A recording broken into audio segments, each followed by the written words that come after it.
இது ஆல்ரெடி ஊக்கு வச்சது. இது இப்போது மறுபடியும் இங்கே ஊக்கு வைக்கலாம். எப்படி வைக்கலான்னு பார்க்கலாம். பாருங்கள், எங்கேயாவது கசகசான்னு இல்லாமல் ஃபினிஷிங் எவ்வளோ நல்லா இருக்குன்னு பாருங்கள். தெரியுதுங்களா? இப்போ இதே மாதிரி வைக்கலாம். மார்க் பண்ணியிருக்கேன் நான் இங்கே ஓகே இங்கே வைக்கணுங்கிறது.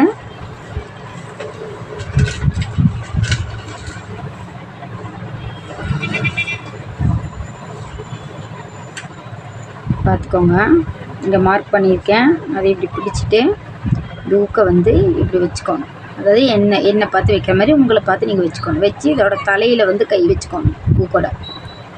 அதுக்கப்புறம் ஒரு குத்து குத்திக்கணும். தெரியுதுங்களா? பாருங்க, ஒரு குத்து குத்தியிருக்கேன். இப்போ அடுத்த குத்தில் ஒரு முடி போடணும்.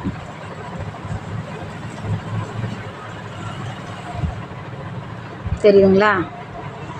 இப்போ அடுத்த குத்தில் ஒரு முடி போடணும். இப்போ அடுத்த குத்தில் ஒரு முடி போடணும். இப்போ விட்டுறணும். இப்போ கரெக்டாக நின்றுக்கும். இப்போ நம்ம எப்போ வைக்கிற மாதிரி அதோட தலையிலேருந்து கை எடுத்துகிட்டு ஊக்கோட பாருங்க.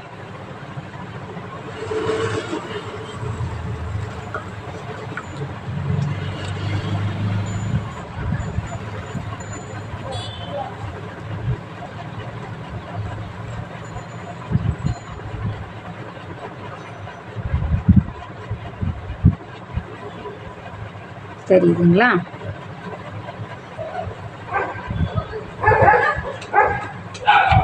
இப்போ இது வச்சு முடிஞ்சது. இந்த பக்கம் ஃபினிஷிங் நல்லா இருக்குதுங்களா? இப்போ என்னதான் ஆனாலும் நம்ம பிரிக்கணும்னா கூட பிரிக்கிற ஊசி இல்லாமல் நம்மளால் அது பண்ண முடியாது.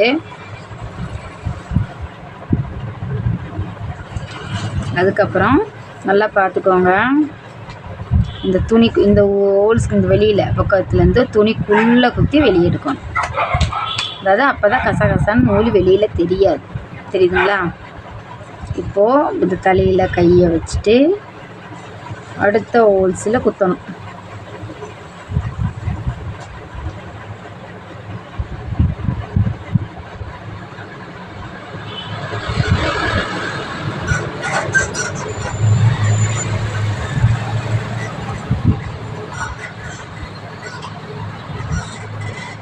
தெரியுங்களா?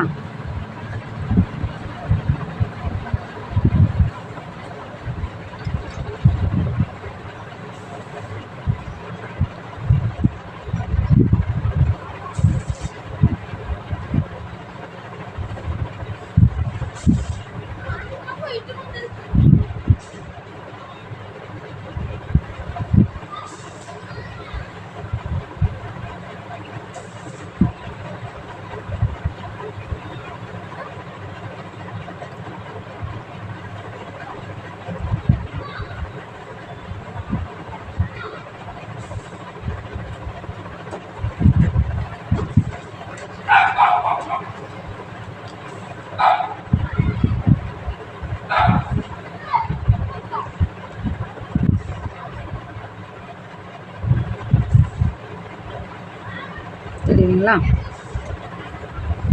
இப்போ அதே ஹோல்ஸ்குள்ளே குத்தி துணிக்குள்ளே குத்தி பார்த்துக்கோங்க. இந்த ஹோல்ஸ்குள்ளே குத்தி துணிக்குள்ளே குத்தி வெளியே எடுத்தாச்சு. அதாவது வெளியிலே தெரியல பாருங்கள் நூல். தெரியுதுங்களா? அதுக்கப்புறம் இந்த தலைக்கு ஊக்கு மாட்டுறதுக்குள்ளே விட்டுறணும்.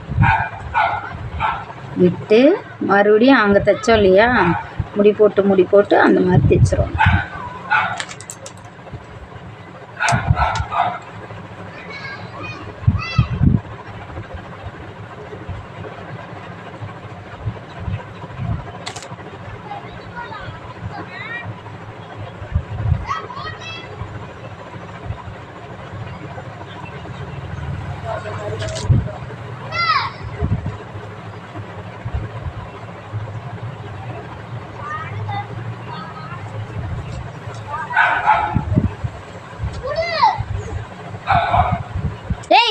எங்கடா உட்கார வைக்க டெய்லி சொல்லணுமா?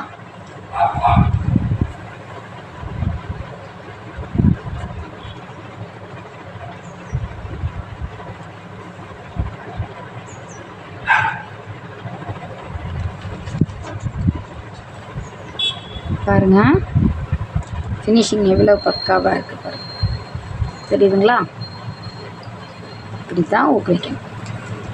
இதை ஃபுல்லாக இன்னும் ஒரு 3 ஊக்கு வைக்கணும். மார்க் பண்ணியிருக்கேன் பாருங்கள்.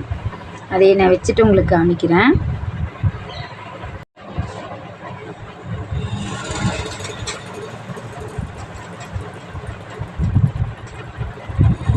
பார்த்தீங்களா எவ்வளோ ஃபினிஷிங்காக இருக்குது. தேங்க்யூ.